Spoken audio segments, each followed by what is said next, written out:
Picture this. It's May 2012. I'm standing in the perfect dress, every curve looking stunning on my 5'7", 140-pound frame.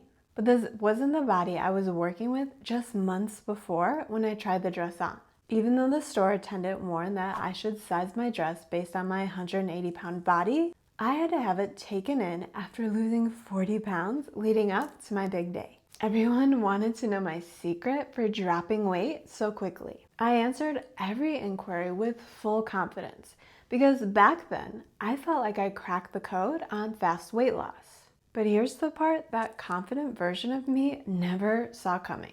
When I found out that I was pregnant just 7 months later, I was tipping the scale at 185 pounds, which was even higher than where I started. And then came the pregnancy weight, which left me absolutely devastated and more confused than ever. If you've been there too, where you lose a big chunk of weight only to watch it creep right back on faster than you lost it, then you know exactly how this feels. As someone who spent 30 years trapped in endless diets, losing or regaining the same 20 to 50 pounds, I never thought that I would make it where I am today. A strong, confident woman over 40 who no longer struggles with her weight. But 3 years ago, I finally figured out the reason that every diet I tried failed. So in today's video, I'll show you both strategies and explain why I easily keep the weight off now. But first, we need to talk about why the diet industry has been lying to you about what successful weight loss actually looks like. Back when I was getting ready for my big day, I was willing to do whatever it took to look perfect in that dress. So I went extreme. Here's the routine I followed in order to lose weight fast. I started every morning with a low-carb Slim Fast shake, which I drink on the way to work. Since I was already hungry by 10, I'd have a protein-packed granola bar with a low-carb Monster energy drink. Lunch was typically a fast food grilled chicken salad that I'd eat after walking outside for 45 minutes. I was always ravenously hungry by 2, and even though that vending machine was calling my name, I had goals. So I had another protein bar, not the bag of peanut M&Ms that I could not stop obsessing over. After work, I'd sweat it out on my elliptical for anywhere from 30 to 60 minutes because,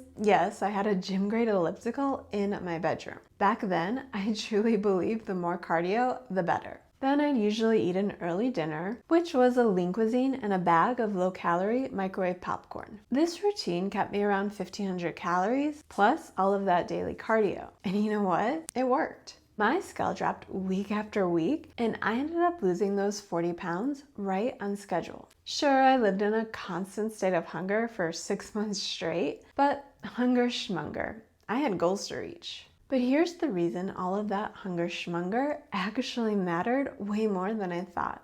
While I was busy celebrating every pound I lost, my body was busy plotting on how to strike back against all of my quick victories, which meant I was constantly hungry. And it wasn't just a quick twinge here or there, but that gnawing, obsessive hunger where you can't stop thinking about your next meal, even if you're in the middle of your current meal. I went to bed early most nights because that was the only way to knock over my calorie deficit. The only time I really ever felt full was on the weekends. But that's mostly because I'd find myself at TGI Fridays ordering the sampler platter as a dinner, which has more calories than I allowed myself for an entire day. And then I would continue binging for the rest of the weekend. And that was always followed by starting every week with overwhelming guilt, promising to do better. Right before hopping on the scale for my weekly weigh-in, which always made things worse. Because even if I was down a pound or 2, it never seemed like it was enough. But here's what no diet guru ever tells you about what was happening inside my body during those successful 6 months. What I didn't realize was that my extreme approach triggered my body's starvation response, which is the same mechanism that kept our ancestors alive during famines. My body couldn't tell the difference between a real famine and my wedding diet, so it did what it is programmed to do.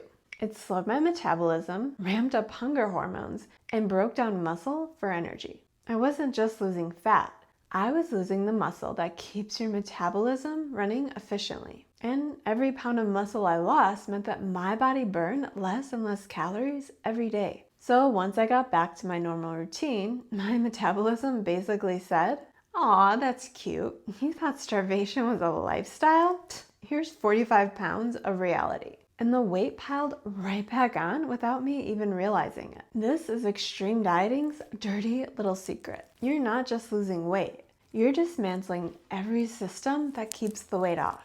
It's like taking your car's engine apart in order to make it lighter, but then wondering why it won't run. Yes, you lose weight fast by slashing calories and over-exercising, but you're breaking down the muscle that keeps your metabolism efficient. The second you return to your normal habits, which you always do because your crash diet never taught you anything that's sustainable, now your slower metabolism can't handle the same food that it used to. It's like borrowing against your future self. You get rapid weight loss now, but you always end up paying later with a damaged metabolism and inevitable weight regain. After decades of losing 20 to 30 pounds, only to regain 40 or 50, feeling more defeated each time, I hit my rock bottom at 42. A few years before, I lost 100 pounds with keto and intermittent fasting, only to watch 50 pounds creep right back on no matter how low I cut carbs or how long I fasted in between meals. I was absolutely convinced that my metabolism was permanently broken, that maybe this was just my life after 40. Out of shape, barely squeezing into size 2XL, and always feeling exhausted. But instead of completely giving up, I stumbled onto something that completely changed everything. I finally figured out that the women who keep weight off long term, they don't depend on extreme restriction. They build sustainable habits that heal their metabolism instead of completely destroying it. So instead of rushing to lose 50 pounds the fastest way I could, I made the best weight loss decision that I have ever made. I quit extreme diets forever. Even though I didn't know it at the time, this single choice set me on a journey of healing my worn out metabolism instead of continuing to damage it with every single diet I tried. So this time, I did something completely different. Instead of limiting myself to 1,500 calories of processed diet foods, I ate closer to 2,000 calories, which is 500 more than when I was on that wedding diet. But I didn't just add more lean cuisines and protein bars to make up the difference. Instead, I focused on mostly whole foods that are naturally higher in protein and fiber. This one change was a complete game changer. Not only did I feel fuller while losing weight, but I actually got to eat more while dieting. And here's why. Your body has to work harder in order to break down whole foods, burning more calories in the process, which is called the thermic effect of food. And instead of continuing to break my body down with endless cardio, I flipped the script entirely. This time, I prioritized building my body up, literally, by making strength training my foundation. And I did this in less time with only 3 full body workouts every week. Now, here's the part that would have driven my impatient younger self to scour the internet for another extreme plan. I only lost 3 to 4 pounds most months instead of the 6 to 7 pounds I was dropping while on my wedding diet. But I was completely okay with that because I felt so much better. I no longer dealt with constant hunger, I stopped obsessing over food, and there were no more weekend binges followed by Monday morning guilt. And the best part is, that slow and steady approach is exactly what made this work for good.